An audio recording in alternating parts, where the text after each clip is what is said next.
works.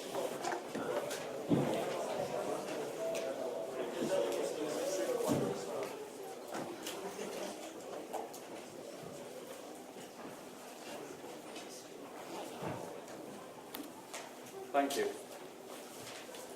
Well, today I've come to talk to you a little bit about one of the areas I'm really quite interested in, and that's becoming one of the biggest things in computer science and informatics for many years. And I want to kind of give you a feel for what this thing called big data analytics and data science is, and why it is so important out there.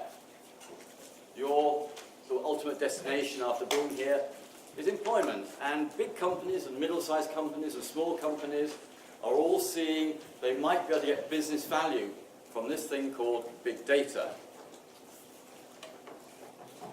So what I want to cover today is a couple of little points. What is big data and what is the Internet of Things and how do they connect together? Give you some ideas about how it is used. Introduce one or two thoughts about what we call governance of information and what the word governance means. And then I want to look at, towards the end of the session, where the job opportunities are and what sort of things the employers are looking for when you turn up on their doorstep with an application and say, hey, I'm a great data scientist or a great data analyst. And one of the things I want to make clear is it's not just where the money is, where the job opportunities are, but actually the idea of big data analytics is fun.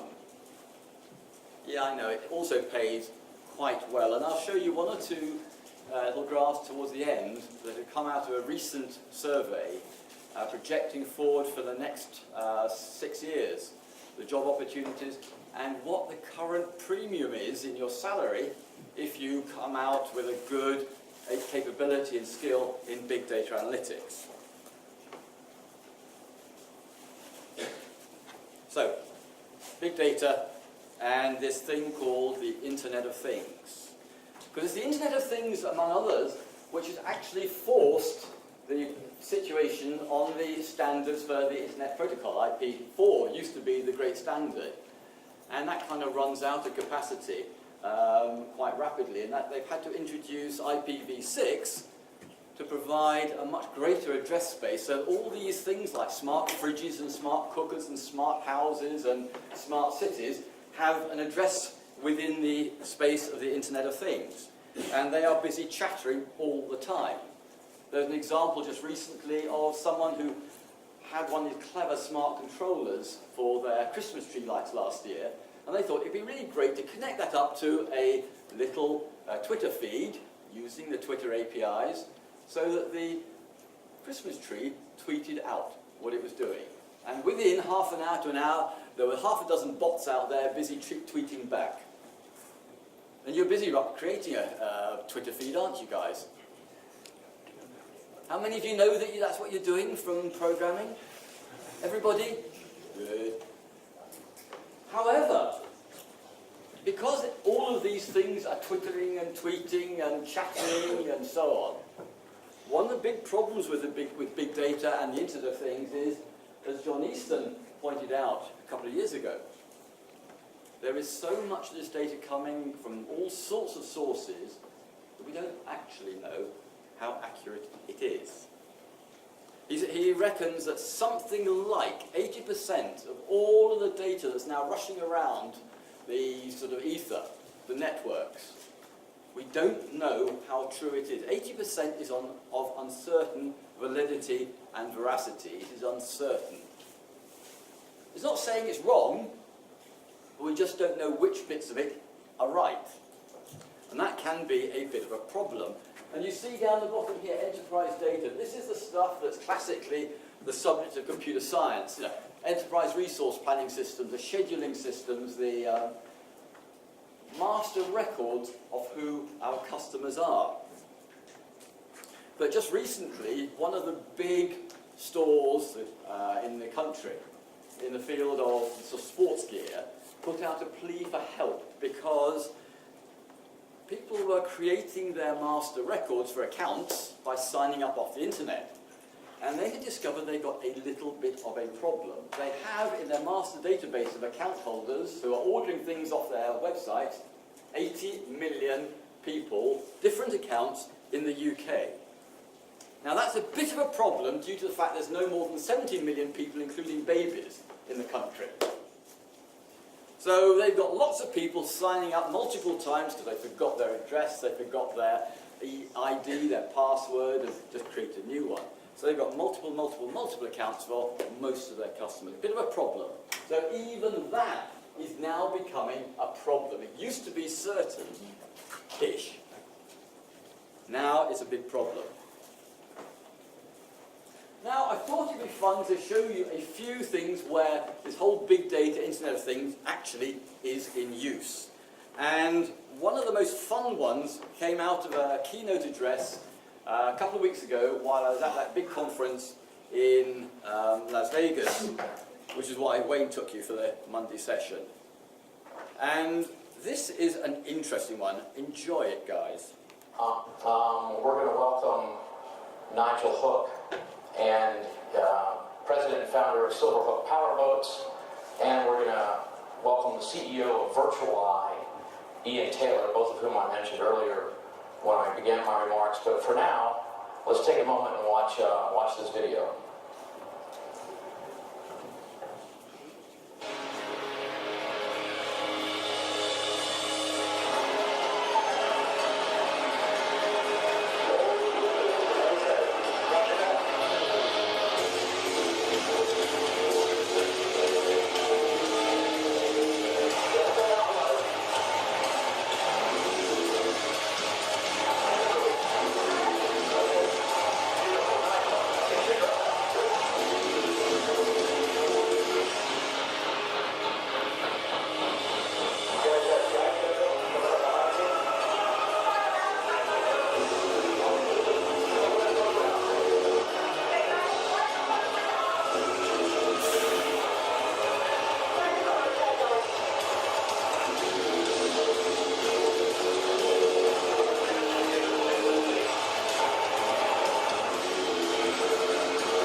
My name is Nigel Hook, and I'm the throttle man of at 77 Lucas Oil. That's my office. And I've been doing this wonderful sport for 30 years and in 25 countries. And it's a worldwide sport which very few people have heard of. And why is that?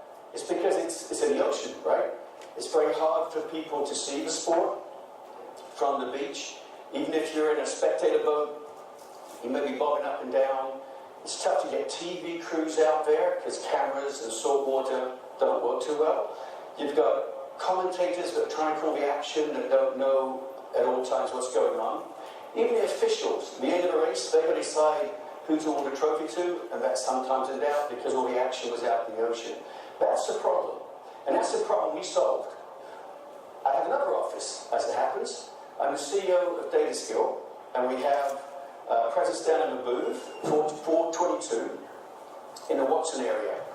And DataSkill is an advanced analytics company, and earlier this year, we worked with the IBM JSTAR team to do a Bluemix application for one of our NLP products.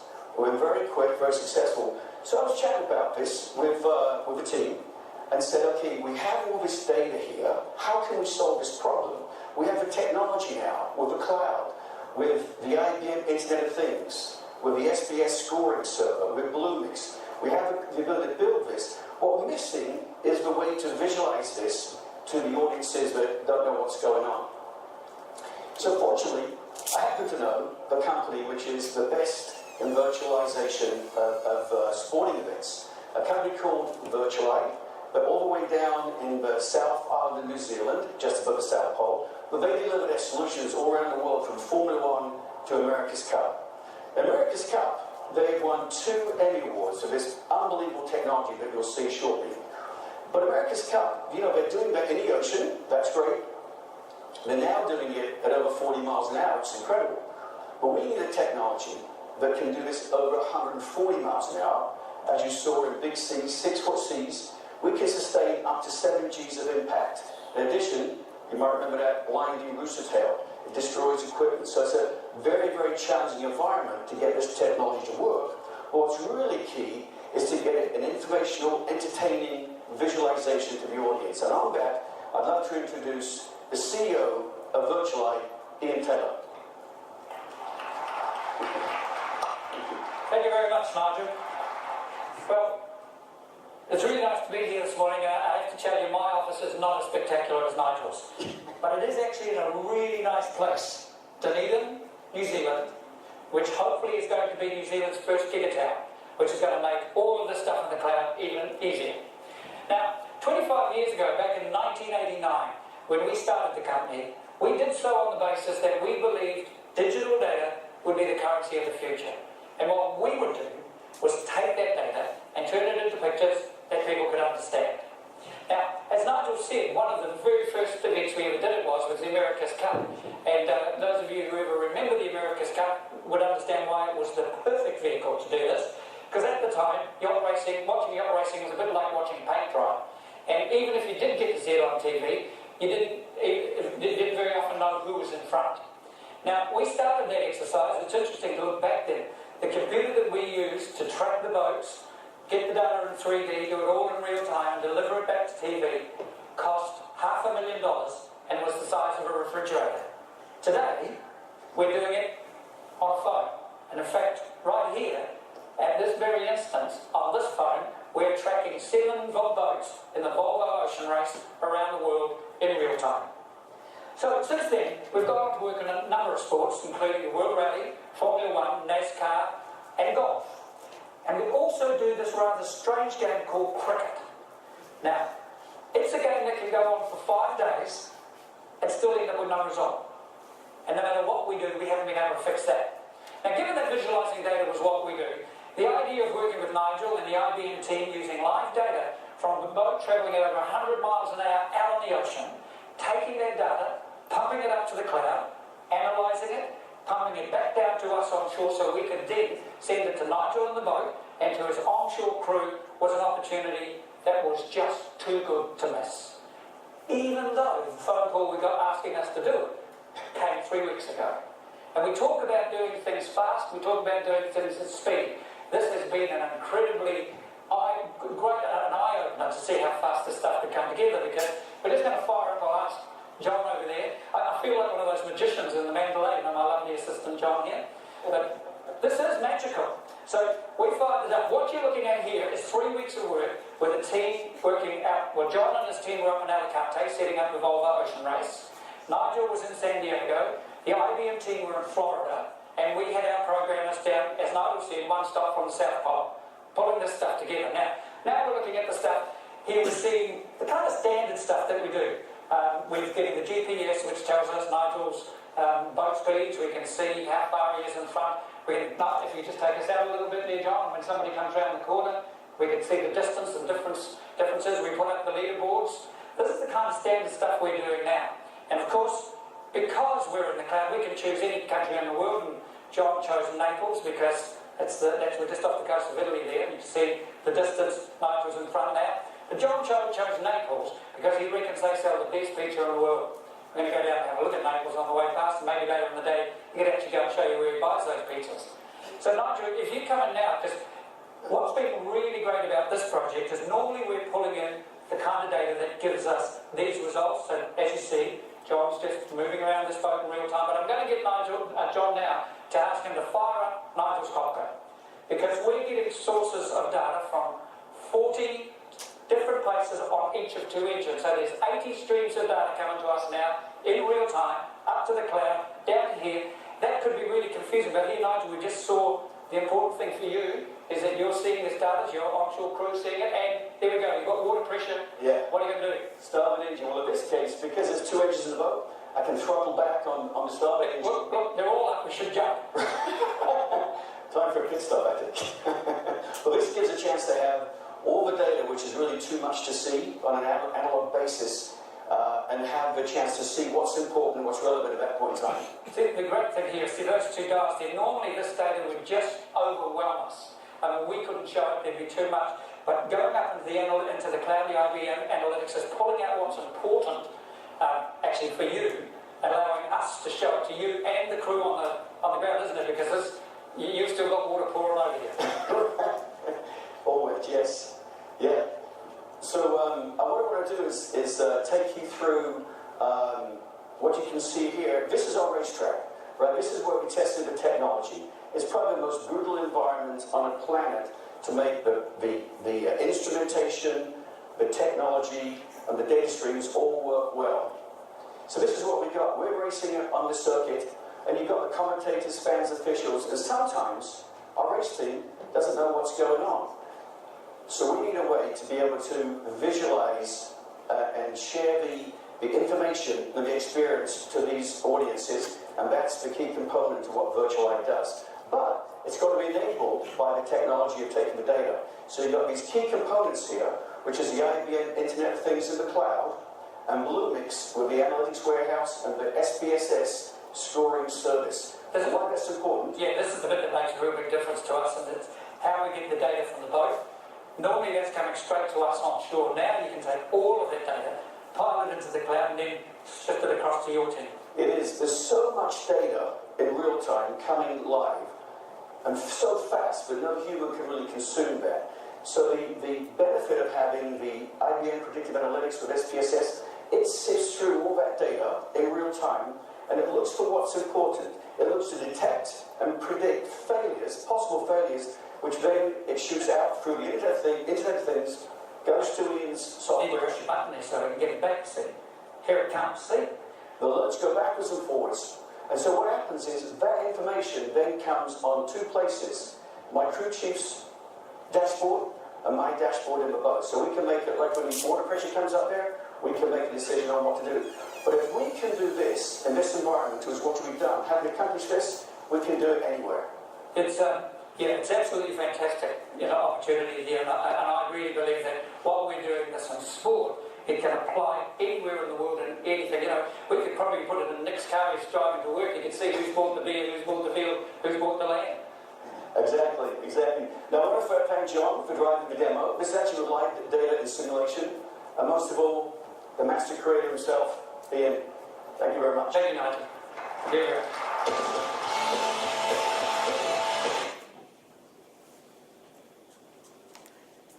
Interesting real-time application, isn't that, guys?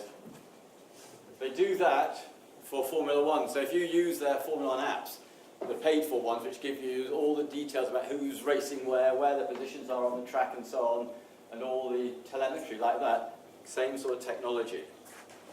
So that's one fun way. Now, the link will be, or is in the in here for you, and I'll get that put up on the course materials for the module, so that you can go to that link and then have a look at all of the keynote speeches. You'll just have to sign in using your email address, and I think that'll get you in there. And then you can look at about 8 or 10 different keynote addresses all about big data and about analytics. So the value that was being created was to crunch huge amounts of data into the significant things that the engineers needed to know on board and in the pits, you might say, and also to provide value to us as an audience to make sense of what was going on out there in the ocean, which we couldn't cope with otherwise. Businesses are using big data for all sorts of things. They're analysing Twitter feeds, they're analysing your Facebook postings, they're analysing postings to Facebook on their own Facebook pages. During the Olympics in 2012 here in London, there was an experimental project that was run with the help of SAS to look at, analyse Twitter feeds around London to see how people were feeling about different events and different places and venues. And then there's some fun going on in terms of things like open maps. If you look for open maps on the web, you will find a whole series of places where we can get involved with mapping projects. And one of the two links here this one, you will see, if you look at the areas where there's a little yellow box around an area, if you click on that, you'll see where people have just recently edited part of the map, changing or correcting the flow of the direction of flow in a one-way street. There's one I saw yesterday where someone was adjusting the flow of a small stream somewhere in Norfolk, I think it was. And you can see that all the tracking of the creation of the latest, most up-to-date maps.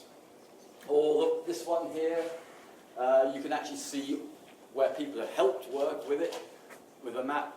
You can find out all the official cycle parking areas or lock areas around town. You can see all of the cycle tracks and so on and so forth.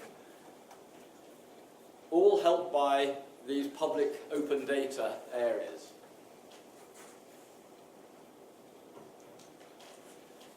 A different way of using big data, rather than providing sort of help to the public, and the public helping by creating it, Cesar Hidalgo out at MIT is leading a group who are creating a whole series of repositories, some of which they just downloaded and then provide lots of brilliant ways of visualizing the data.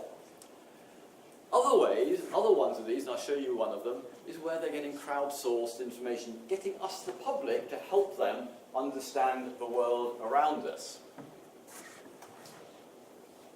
So let's have a look at the first one.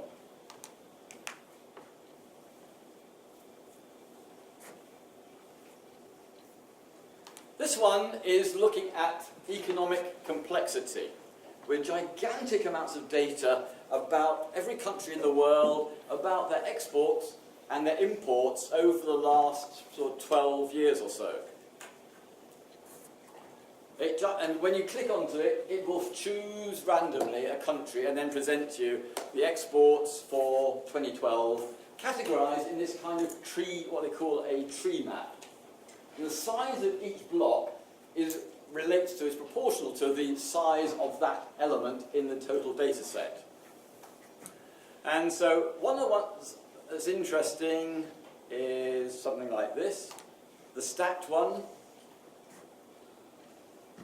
because then you can see how the different sectors that were in those big blocks have changed over time.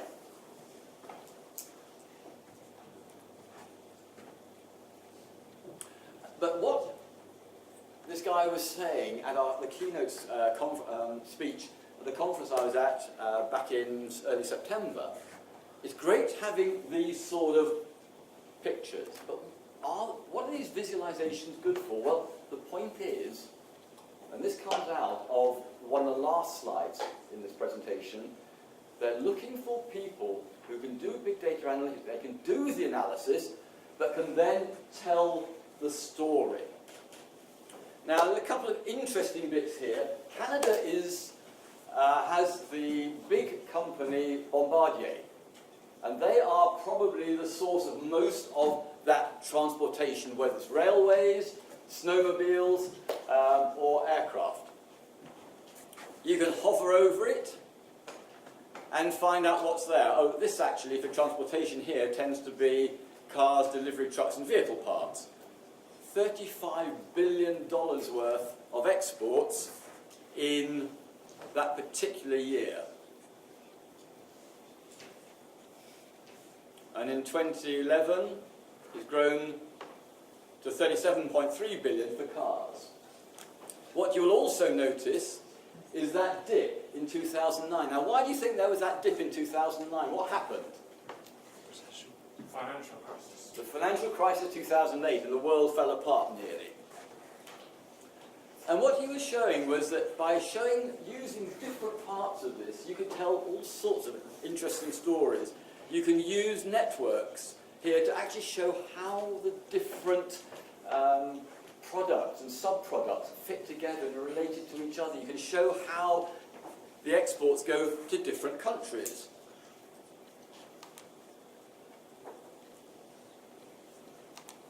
We'll look at imports here.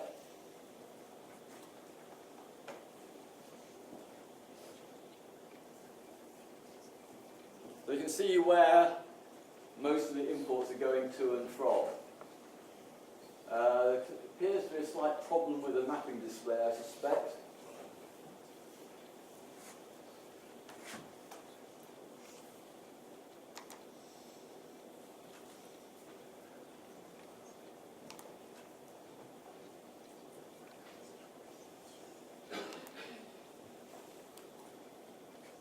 Now this one is a completely different one. Still from MIT, and this is actually trying to get people's views on how safe is a place. And you can just click on that one button or that one to say, this one looks safer than that, or this one looks livelier than that. And you can see there's a very good sort of heat map they produce, which I'll show you in a minute, which compares which is safer. That's all you have to do.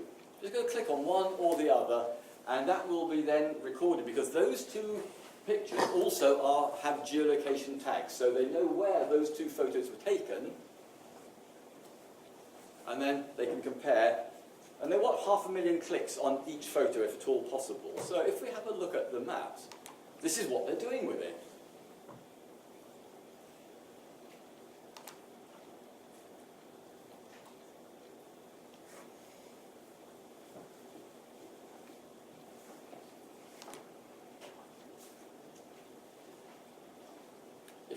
We get a connection.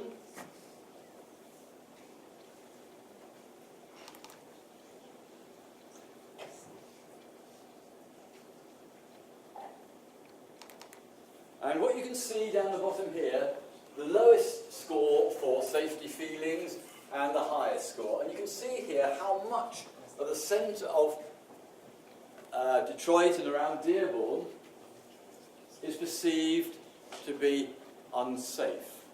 People can use that to avoid those areas. You can use that to choose the places you might want to live in. And if you just click on one of these up here,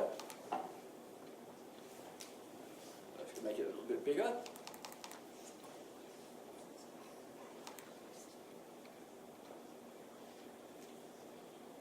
You should, if you do it on a bigger screen than this, a proper wide-angle screen, you'll get a little photo up on the right-hand side of that particular photo. Each of these dots is a single photo. And what's interesting, to me as a story, is how the photos around there all are safe, and yet within 100 yards. People are saying, no, I don't like that, it's all dangerous. And then, of course, in this bit here, well, that's lots of main highways, big highways, and of course people feel those are less safe because there's lots of traffic. It doesn't look as nice and cosy as those photos of well-kept houses and so on. So, a couple of ideas there that show you how we can use data from lots and lots of people. And if you go to the MIT.edu, you'll find all sorts of interesting stuff there that will give you some other ideas. Now, governance. Governance is about things like ethics, it's about trust, stewardship, and this governance thing all come together about big data. How can we trust it? How do we present it? Do we present it fairly? Are we choosing ways of presenting information that force the viewer to make a particular decision? And last year I had about 110 students doing 2 modules, final year modules, in around about January, February, March. And they were looking at questions about trust and ethics and governance, security, assurance, and so on, about big data for SMEs. And they came up with 9 extra V's compared with the standard 3 that the industry is using. Now, volume, velocity, and variety define big data in many respects. They tell you it's huge amounts of data, more than we've ever had. It's growing at Moore's law rates. It's doubling every 18 to 24 months. 80% of all the data, maybe even 90% of all the data around us today has been generated in the last couple of years. And it's continuing to grow at those sorts of speeds. So it's obviously coming very, very fast, like that guy was saying on the motorboat there. 80 channels pouring data probably 100 times a second. And variety. We don't have formal enterprise systems like we used to have before. We have whole range in all sorts of structures. Some of it's structured like databases, the stuff you'll be doing next year. Some of it is in relational structures. Much of it is completely random, unstructured data from the internet. And that then brings up these extra 9 questions. These are questions. These are not statements about big data. These are questions you have to ask yourself in any given context. How variable is it? Does it? And so on. I'll just very briefly nip through a few of the slides that support this so that you can understand how to read the slides when you look at it when you've finished. Volume. Gigantic in terms of mountains, but yet, like that amazing break at Kahupo, which is the place where the breakers for surfing are the greatest in the world, 100-foot high waves on a bad day. That data can be stunningly dangerous as well as enormous. So you have to be careful of it. It causes problems with the architectures in terms of the storage systems, the analysis systems. Everything is difficult. Whether it's motor racing, whether it's skiing, whether it's powerboat racing, it's coming at an enormous speed. Companies like Rolls-Royce Aerospace across the town, they have been collecting data off engines in flight, 100, 200 parameters per engine, for years and years and years. The 3 major engine manufacturers, Rolls-Royce, Pratt & Whitney, and General Electric, have been doing it since about 1985, sucking data off the engines in flight, storing it originally because they didn't have access to communications. But in around about 1985, 1986, they started being able to squirt it across the radio waves so that by the time an aircraft landed somewhere, the engineer would know, I need to take a new oil filter or something like that. How quickly is it needed? These are some of the interesting questions. Variety. We have to be careful about all that variety. If we're not careful, we're mixing and matching things which shouldn't be mixed and matched. They're different. It gives us choices as well. Lots of questions of choice. And it's kind of variable. Is it consistent from day to day? Is it consistent from place to place? Does it happen on a weekly, a monthly, a daily cycle, or an annual cycle? And those of you who are doing forensics investigations, for example, if you start looking at firewall logs, you will see hourly cycles, you will see daily cycles, you'll see weekly cycles, monthly cycles, annual cycles. And you need to take account of some of those cycles as you try to add value to the analysis that you are providing. But then, value. I mentioned that in the title. You heard it in the video from the keynote at IBM Insight. What do we mean by value? To whom is something valuable? Is it just money? Is it applications that do things? Well, it can be any and all of those.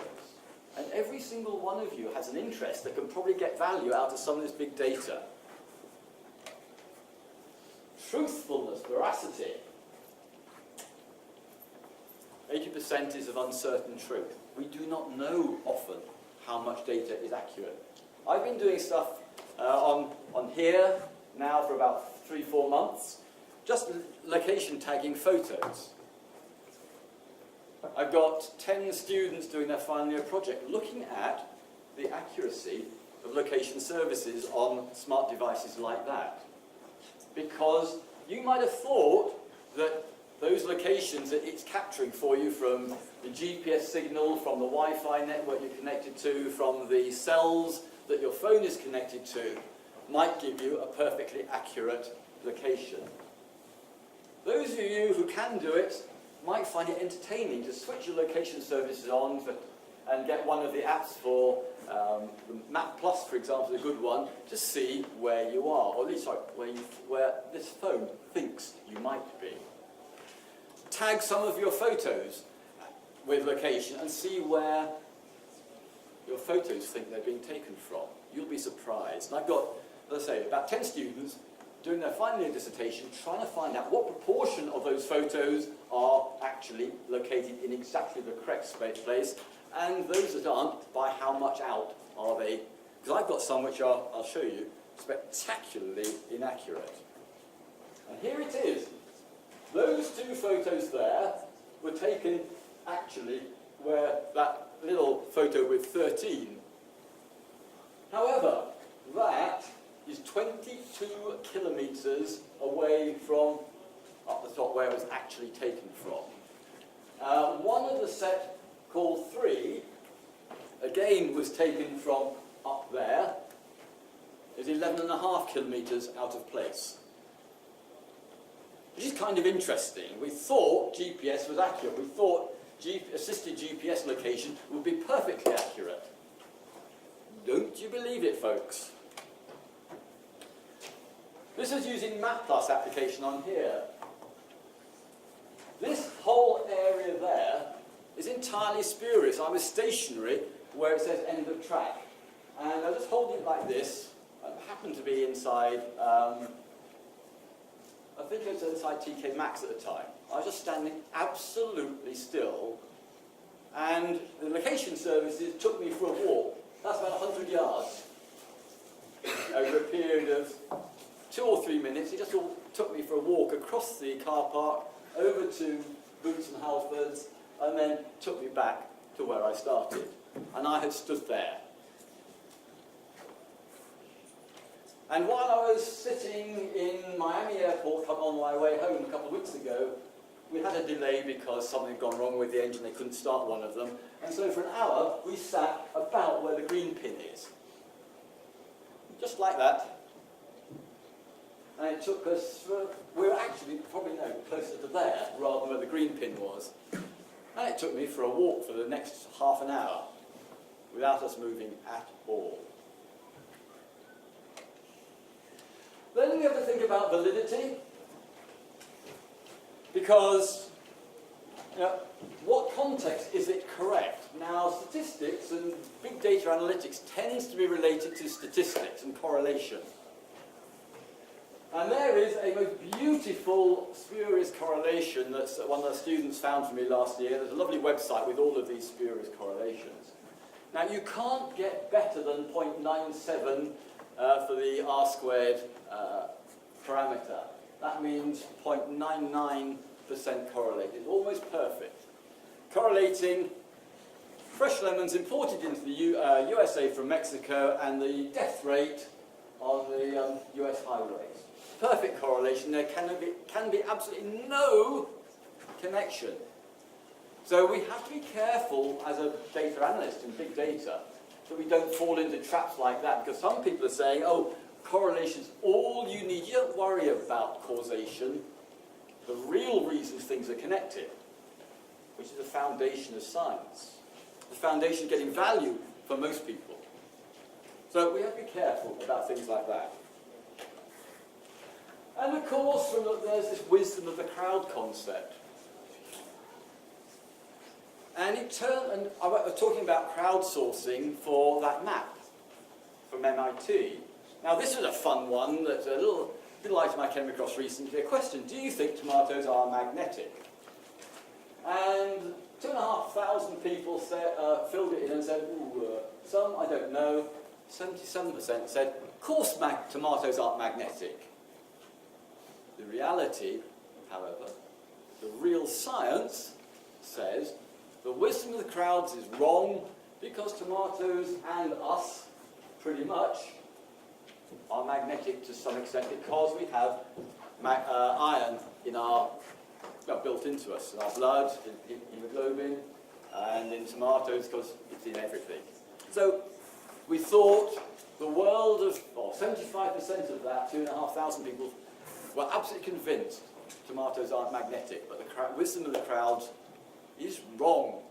Beware.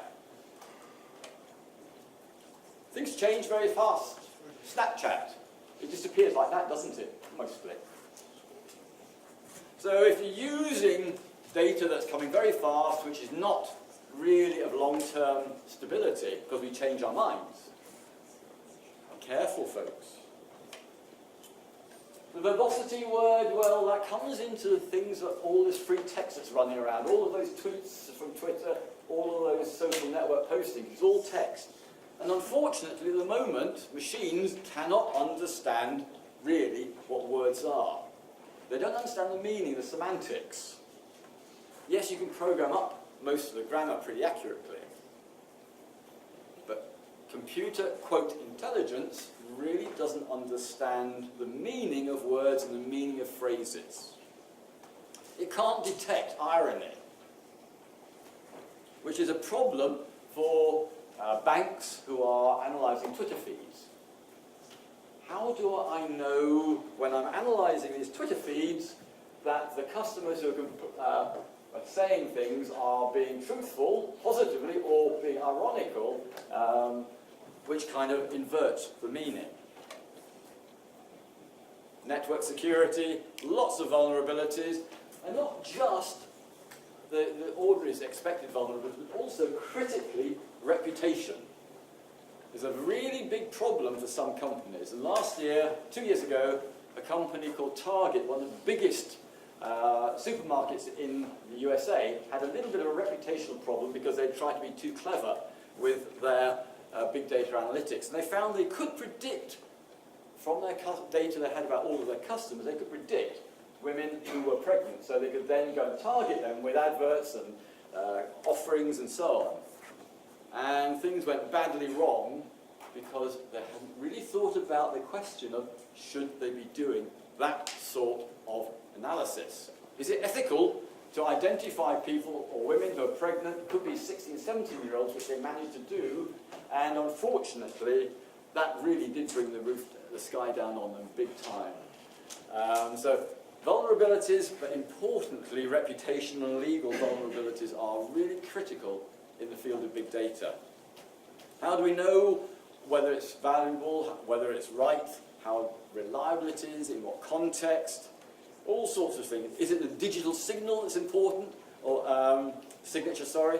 What else can make us more confident about the veracity of that 80% of the data that's around us? And then visualization. This was the misleading one that came out last year from the government about investments in infrastructure, but it's a log scale on the left, so it makes it look all of them about right. Put it in a normal scale, as Sir Andrew Dilnot republished it, you'll see that 3 of those sets of investment were hardly of any value at all. One of them, the smallest one, which, bear in mind, December last year was just after all those huge floods, one of those is for flood defences, and you can hardly see it. Except on there, flood defences, I think, is the third one along, and it looks pretty good, doesn't it? The third bar, compared with the other 2. Until you look at it in a linear scale on the right-hand slide. Opportunities for jobs, the skills, comes from an e-skills report that was published just about a week ago. But before that, here are 6 stages, different parts of the big data science field. And essentially you can choose almost, if you want to concentrate on one of those 6 areas. Coming from this side to this side, and this came from one of the papers presented at the conference I was co-chairing a couple of weeks ago, Big Data and Analytics Educational Conference. This is the hard computer science end, moving across here to the analysis and storytelling. So there's a place for everybody. There are skill sets all the way through, from hard computer science, hardcore programming, through to HCI, the interfaces, the visualizations, and actually getting out there and giving business value to your customers, your internal customers, your external customers, whoever else. The jobs are growing at an incredible rate. By 2020, they will be requiring 56,000 jobs, or expecting to recruit 56,000 people a year to fill the job. Even today, or well, 2017, they're looking for another 48,000 people like you guys. They aren't going to get them. All around the country, everywhere, is demanding those sort of skills, those sort of graduates. Trouble is, They really can't find them. Those big percentages are the number of jobs that are advertised which cannot be filled. So only 23% of jobs which are being advertised at the moment are being filled. So there's a huge demand. And look at the salary differential. That's your average UK median salary. £42,000 a year is the IT salary that you'll be getting to when you've had a year or two of experience. If you are good at big data, that's a £13,000 increment per year. 30%, nearly 30% salary increase in the field of big data. The last one I think is two sorts of skills. Yeah, there's a hardcore stuff, understanding your domain. The domain is computer forensics perhaps, or networks, or it could be Rolls-Royce Aerospace, it could be aviation, tourism, retail, whatever. Then you've got the maths and statistics, which is kind of important to do the hardcore stuff, and the data technical skills, that's again data science. But look at the right-hand side, the things that are really important, not just for data science, but for actually all of the jobs you guys are going out there. Problem solving is one of the critical skills that employers say they can't find.